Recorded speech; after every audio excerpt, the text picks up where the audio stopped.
Eu vou pedir para você já deixar sua Bíblia aberta em Lucas, capítulo 18, porque hoje a nossa mensagem vai ser em cima desse capítulo. Tem algumas semanas já que, relendo Lucas, o Senhor falou fortemente nesse capítulo no meu coração, e desde aquele momento eu sabia que em alguma hora eu compartilharia essa palavra que Deus pôs em meu coração junto com vocês, e eu vou pedir para você então deixar sua Bíblia aberta aí no texto de Lucas 18, ainda que os textos e os versículos que a gente vai falar, e tem outros textos também, tá bom?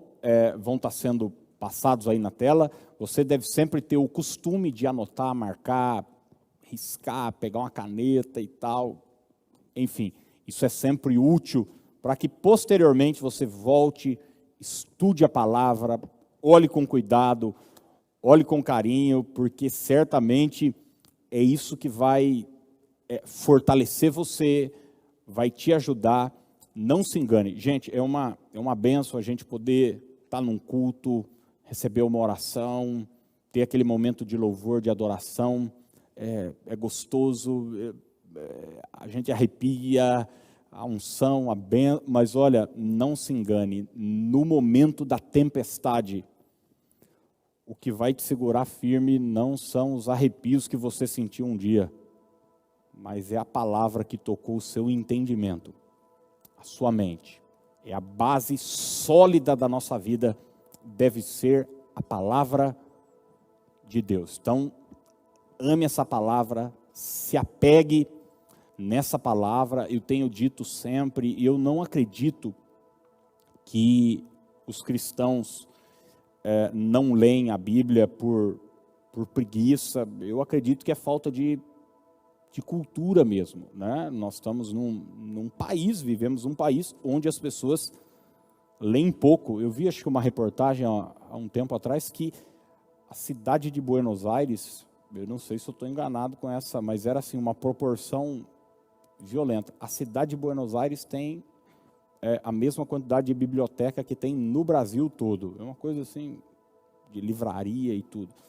Culturalmente, a gente não tem esse costume de ler. Eu me lembro na escola, quando os professores passavam, às vezes é um clássico para ler e tal, Vidas Secas, antes era Coleção Vagalume, essas coisas, né, na minha época. Quando o professor falava que ia passar um livro para ler, era quase que como um castigo, uma punição. A gente achava que o professor queria acabar com a nossa vida e tal, e é exatamente o contrário, né?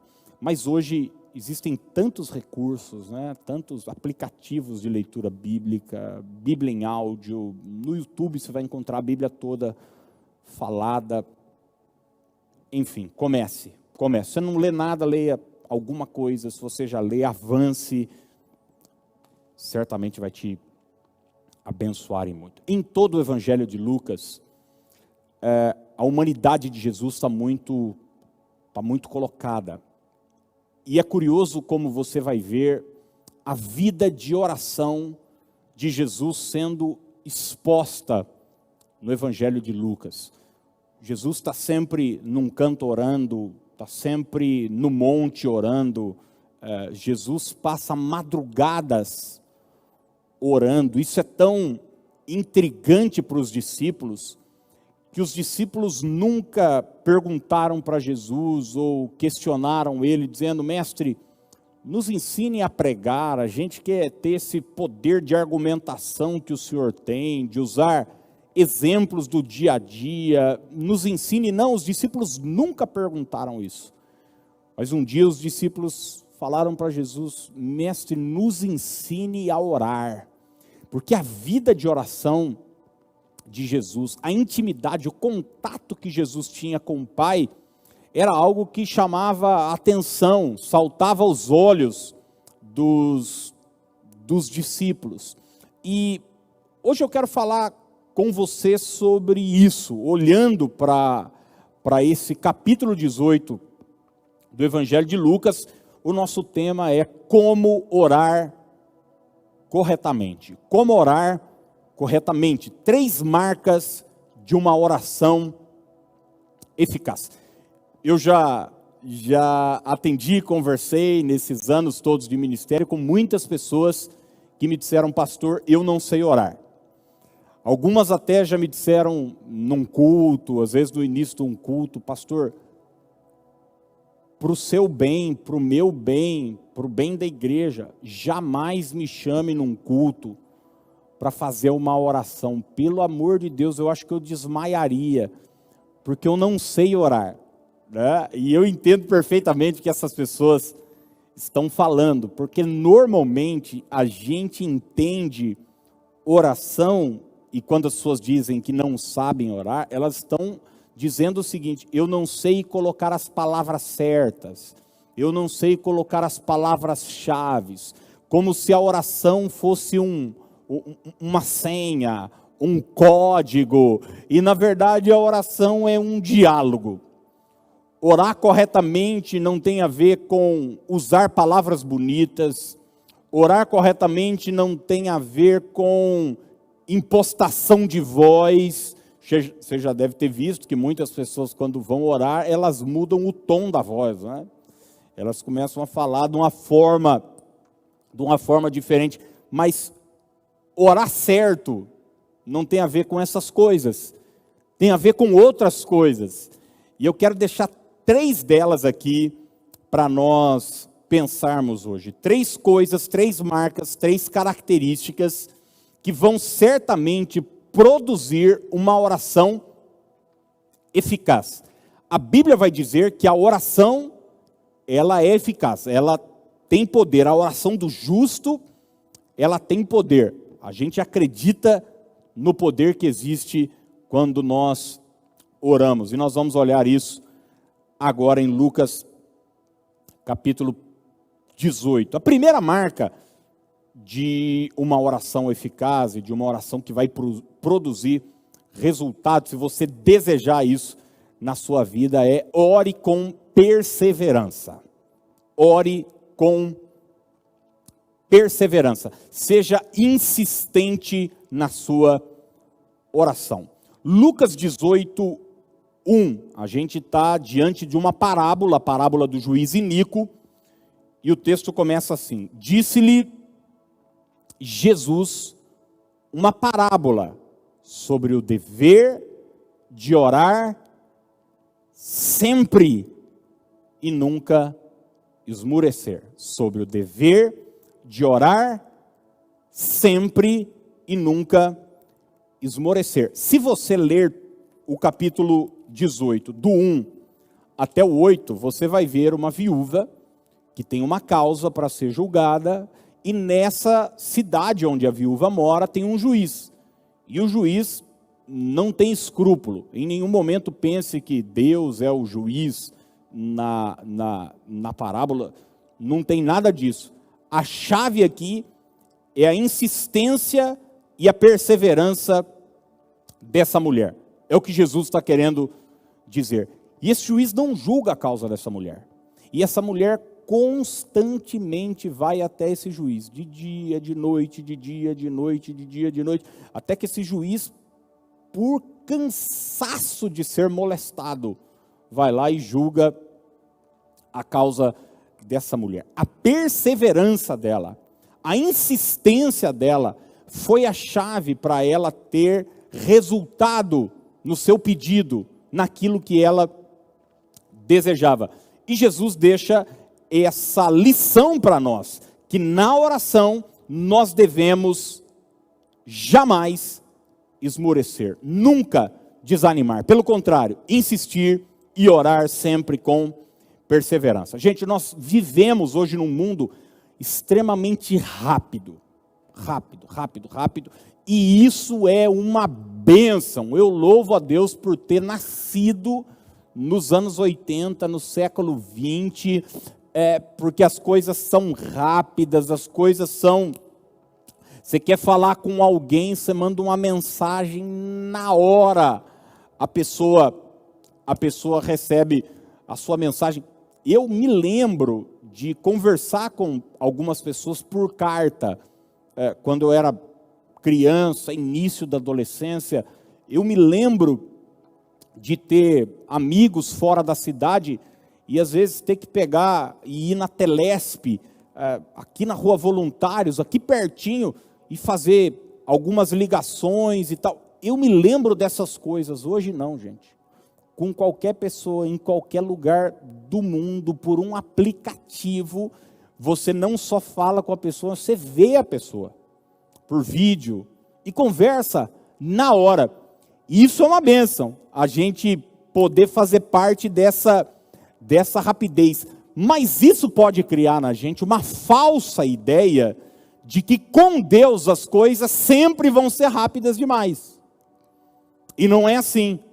Muitas vezes, no que diz respeito à oração, vai ser necessário perseverança, insistência, vai ser necessário permanecer orando. Romanos 12:12, Paulo diz o seguinte: regozijai-vos na esperança, sede pacientes na tribulação e na oração perseverantes. Na oração perseverantes. Isso é muito importante, gente, nós termos esse entendimento, porque muitas vezes a gente ora por uma causa, e ora, e a gente não é atendido, e a ideia que a gente tem é que ou a gente está pedindo errado, ou não é da vontade de Deus, ou a gente está em pecado, ou o diabo está atrapalhando, enfim, nós somos inundados por pensamentos, por setas, por inverdades, de que nossa oração não está resolvendo e existe alguma causa. E muitas vezes a única causa pela qual a nossa oração não está sendo respondida é que a gente precisa continuar. Tem nada de errado com a nossa forma de orar, ninguém está em pecado, não significa que não é da vontade de Deus, mas Deus está usando isso para criar em nós perseverança. Porque a perseverança é filha da demora, é filha da insistência. Ela nasce quando as coisas não acontecem no tempo da gente. E Deus requer de nós essa fibra emocional, esse fruto espiritual chamado perseverança. Então talvez você esteja orando por uma porta de emprego, por um filho, por um casamento, por uma bênção material, uma questão de uma porta que você deseja que se abra, um curso que você quer fazer, algo relacionado ao ministério, e as coisas não estão acontecendo. Olha, não significa que não seja a vontade de Deus, que você esteja em pecado ou nada. Muitas vezes a questão é só continuar orando, insistindo, perseverando. Ninguém aqui vai poder dizer que Elias estava em pecado ou que ele estava orando errado. Mas você vai olhar para Elias, quando ele está no Monte Carmelo orando, algo curioso acontece. Olha o que o texto diz, 1 Reis 18, a partir do verso 41, é aquele texto onde não está chovendo em Israel já há 3 anos e meio. E Elias vai subir no monte. Então disse Elias a Acabe: sobe, come e bebe, porque já se ouve ruído de abundante chuva. Subiu Acabe a comer e a beber. Elias, porém, subiu ao cimo do Carmelo e, encurvado para a terra, meteu o rosto entre os joelhos e disse ao seu moço, presta atenção agora, sobe e olha para o lado do mar. Elias, orando, pediu para o seu discípulo lá, sobe e olha para o lado do mar. Em outras palavras, vamos ver se a minha oração está tendo resultado. Vamos ver se Deus respondeu. Ele subiu, olhou e disse. O que ele disse? Não há nada. Então lhe disse Elias: volta. E assim por 7 vezes. Já parou para pensar uma coisa dessa, não? 7 vezes. Elias orando, vai lá e olha. O menino vai, olha, volta. Não funcionou. Tipo, sua oração não deu certo. Elias continua orando e fala, volta lá de novo. 1, 2, 3, 4, 5, 6, 7. A 7ª vez, disse, eis que se levanta do mar uma nuvem pequena, como a palma da mão de um homem. Então disse ele, sobe e dize a Acabe, aparelha teu carro e desce, para que a chuva não te detenha.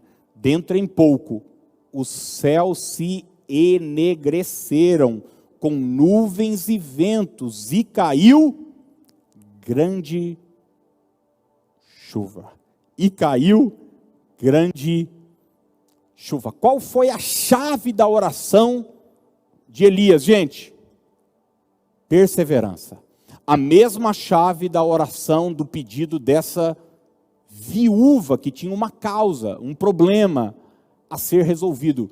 Perseverança. Talvez você tenha orado por seu filho, por sua filha, por sua casa, por seu esposo ou esposa, e as coisas não estão acontecendo dentro do seu tempo.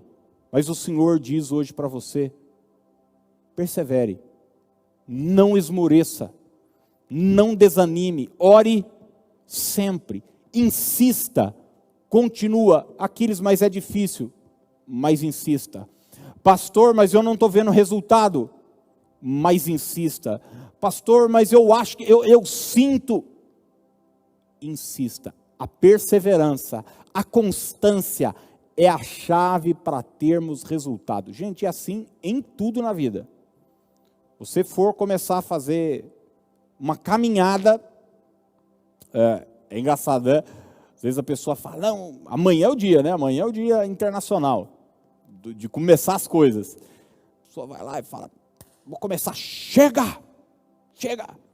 Daí vai lá, faz uma caminhada, volta da caminhada e passa na farmácia para comprar alguma coisa, aproveita para pesar. E daí descobre que depois de meia hora de caminhada, ela não emagreceu nada. Daí ela fala, ei, tá vendo? Gente também faz...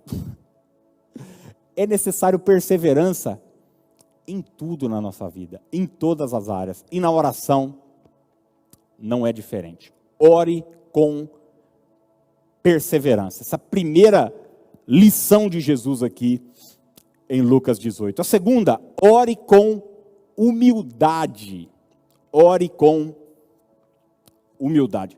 Jesus contou a parábola do juiz iníquo, agora ele vai dos versos 9 até o 14 contar uma segunda parábola.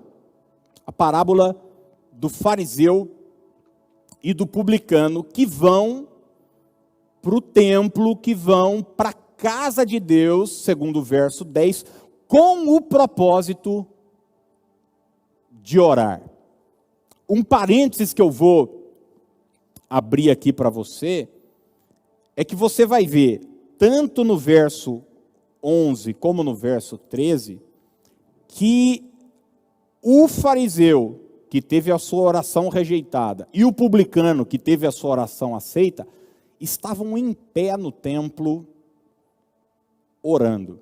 Isso pode parecer para alguns a coisa mais simples do mundo, mas existem igrejas, religiões que têm uma forma, uma postura física que você precisa ter para orar. Então você vai ver, por exemplo, algumas religiões, você não pode orar de pé, você tem que orar ajoelhado, tem um jeito certo para orar, tem uma palavra-chave para orar.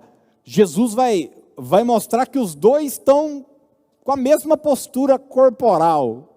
Não tem a ver se um está ajoelhado, se o outro está de pé, se um está... Não, os dois estão de pé, estão no mesmo lugar, não é o lugar que vai fazer a diferença, mas existe algo crucial aqui. O verso 14 diz assim, digo-vos que este desceu justificado para a sua casa, está falando do publicano, e não aquele, se referindo ao fariseu, porque todo aquele que se exalta será humilhado, mas o que se humilha será exaltado.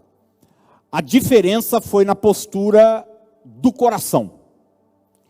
O fariseu, ele estava orando dele para ele mesmo. Na verdade, ele estava conversando sozinho. Ele estava dizendo: Deus, obrigado, porque eu não sou como esse cafajeste aqui e tal. Eu sou um cara diferente, eu dou o dízimo, eu não sou injusto, eu não sou roubador, eu não sou adúltero, eu jejuo, eu dou o dízimo de tudo que eu faço e tal. Maravilha, tudo isso é coisa boa. E ele devia continuar assim. Ele só não deveria achar que isso o autorizava a chegar na presença de Deus, porque Deus não está perto de um coração exaltado, Deus está perto de um coração contrito. Contrito. E o publicano vai orar dizendo: tem misericórdia de mim, ó Deus. Quando você orar, além de orar com perseverança, ore com humildade. Ore sabendo na presença de quem você está. Deus é grande, você é pequeno. Deus é bom, você é mau. Salomão diz: guarda o teu pé quando você entrar na casa de Deus. Toma cuidado com o que você fala. Você já deve ter falado para os seus filhos. Eu já falei para os meus, já ouvi dos meus pais, e certamente meus filhos vão falar para os meus netos, e assim sucessivamente. Mas quantas vezes a gente precisa falar para as crianças o seguinte, viu? Preste atenção com quem você está falando. Você não está falando com o seu amigo de 5º ano da escola.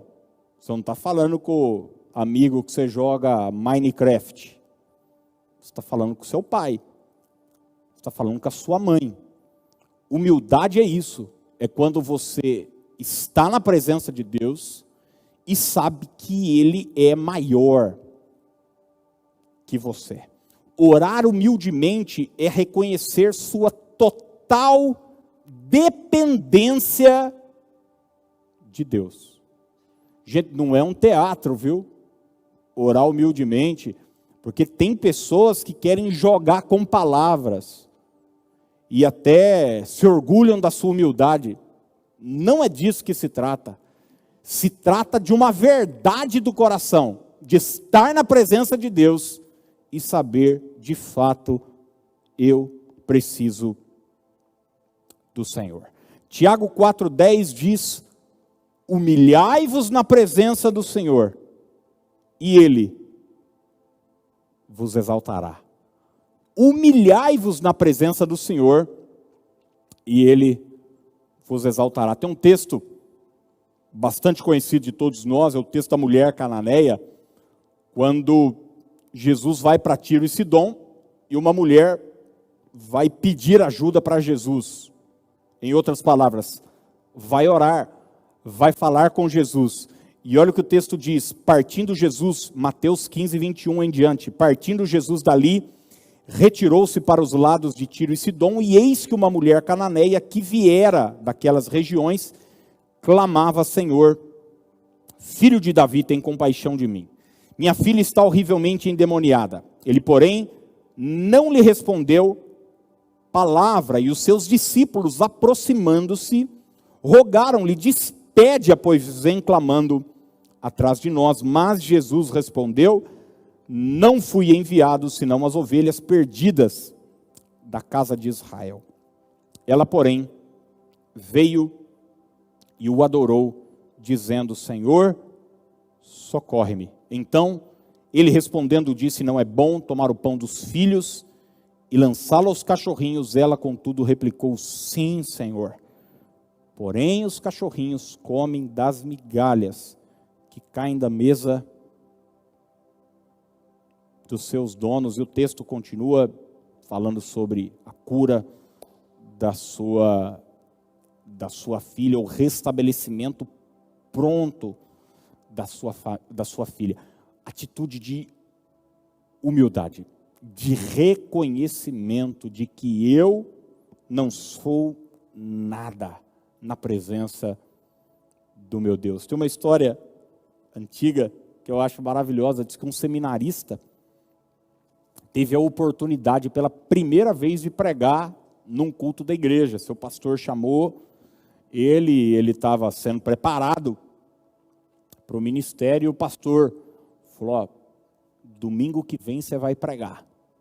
E o seminarista passou a semana toda preparando, falou que ele tinha algumas críticas em relação ao pastor, afinal de contas ele estava no seminário, e ele achava que o pastor não era profundo na palavra, como ele estava sendo. Afinal de contas ele estava estudando os pais da igreja, a patrística, e tanta coisa, e teologia pesada. E ele falou, domingo que vem eu vou dar uma aula de teologia nessa igreja, e eles vão ver que a coisa comigo é diferente. Passou a semana toda estudando, grego, hebraico, aramaico, línguas estranhas, de tudo.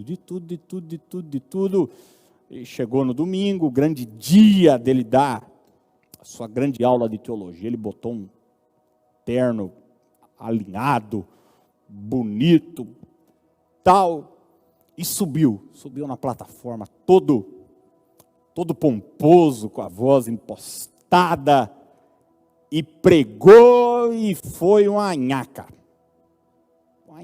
Uma nhaca, ele ficou falando de grego, de hebraico, os irmãos dormindo, gente levantando no banheiro, ninguém entendeu absolutamente nada. Ele fez um apelo, não foi uma alma viva na frente, e ele que subiu todo pomposo para pregar, desceu assim,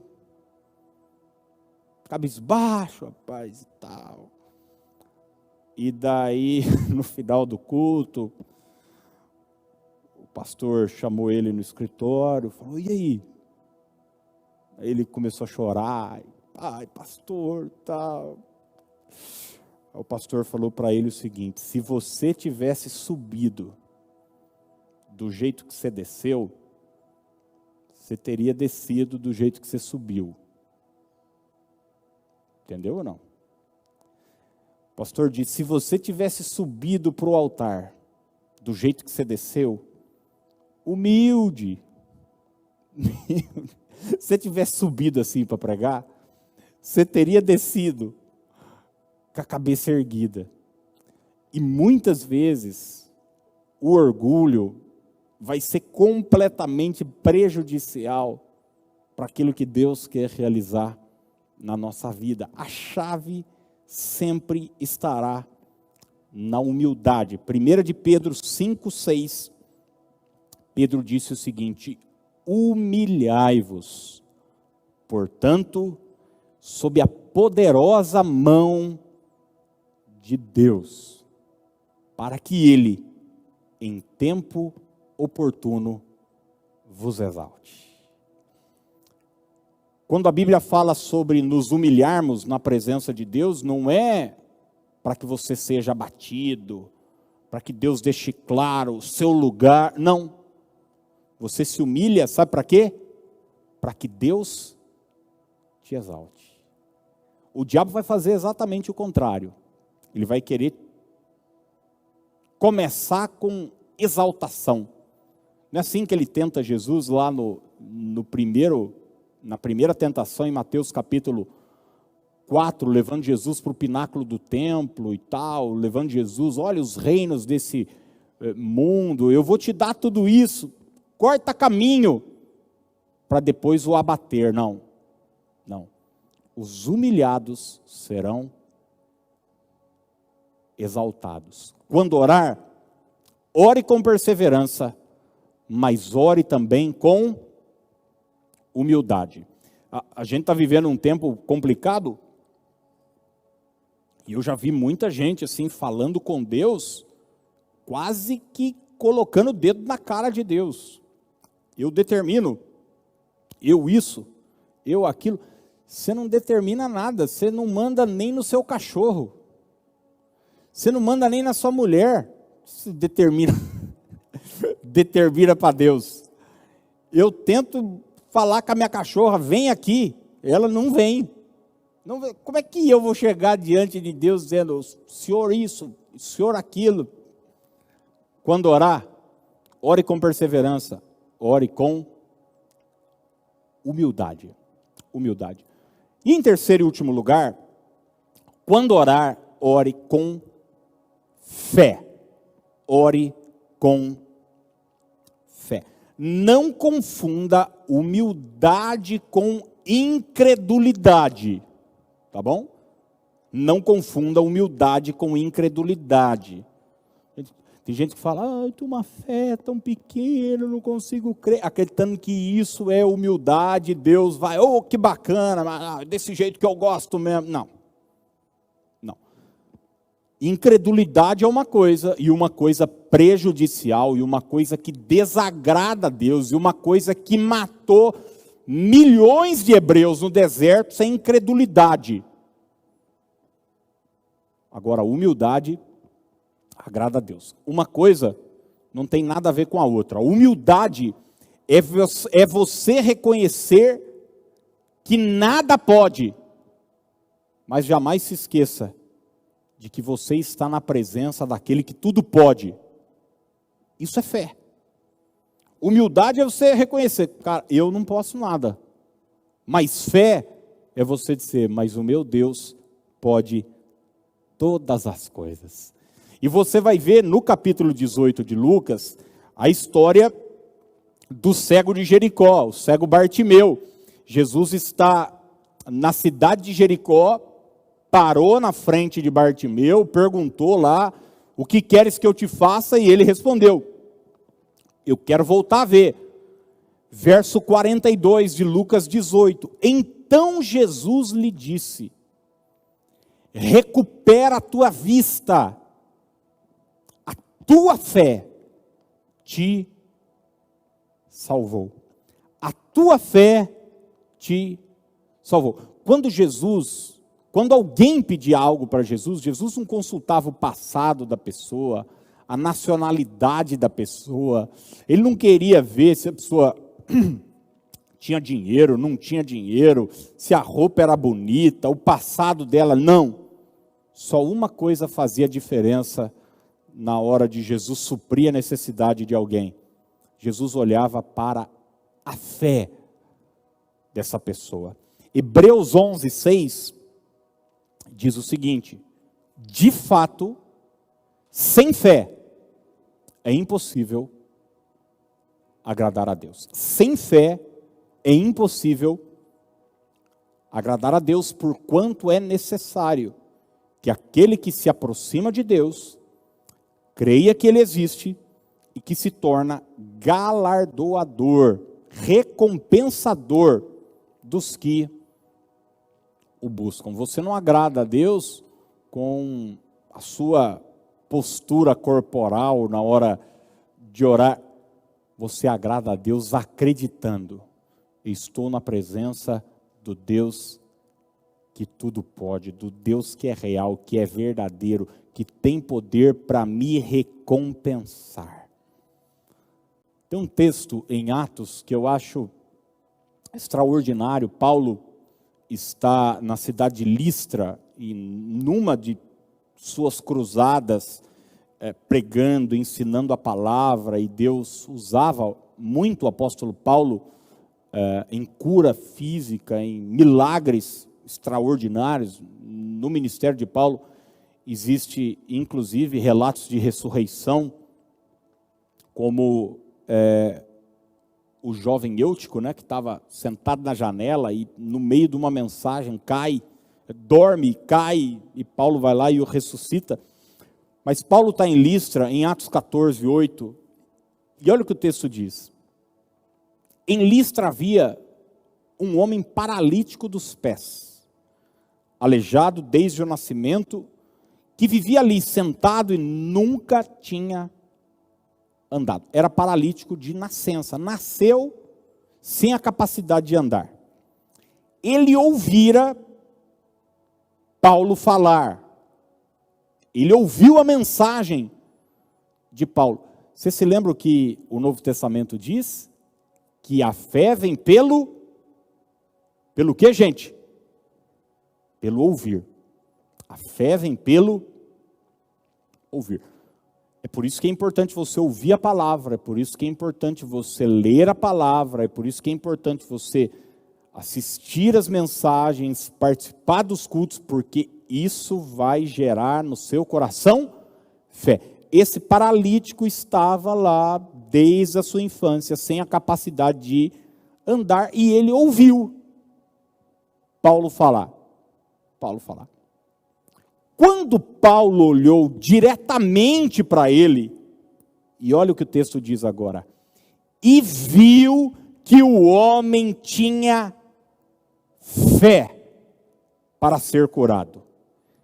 Paulo notou, percebeu que o homem tinha fé para ser curado. Ele não tinha dinheiro para fazer fisioterapia, ele não tinha recurso para... Não, ele tinha fé para ser curado. Disse em alta voz, levante-se, fique em pé.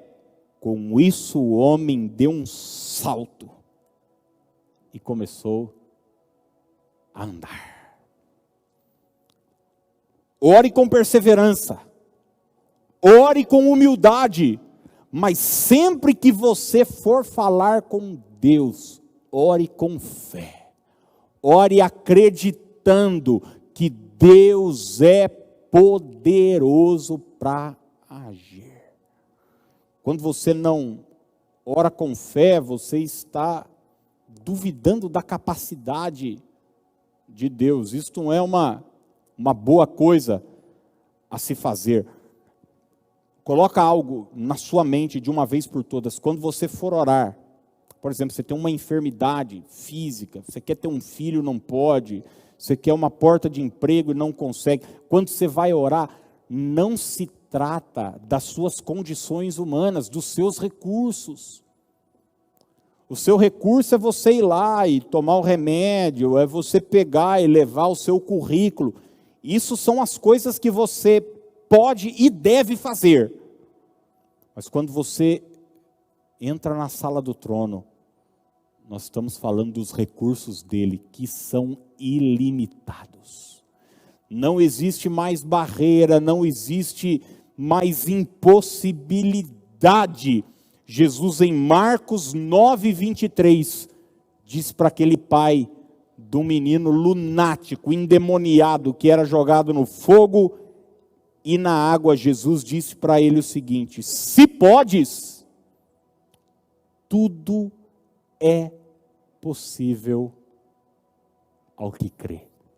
Tudo é possível ao que crê. Irmãos, um dos fundamentos da fé cristã é a oração. É a oração. E essa palavra simples, direta e objetiva que eu queria deixar para o seu coração, não tem a ver com a roupa que você vai usar. Alguns de nós fomos ensinados que a gente não pode orar de pé ou deitado, ou isso, ou aquilo. Eu brinco que eu me lembro de ter visto uma liçãozinha de escola dominical, falando sobre Jonas, e Jonas orando na barriga do peixe, e a liçãozinha tem um desenho da barriga do peixe assim, e Jonas dentro da barriga do peixe, ajoelhado, tem uma cadeirinha dentro da barriga do peixe assim, e ele ajoelhadinho assim, ajoelhadinho orando.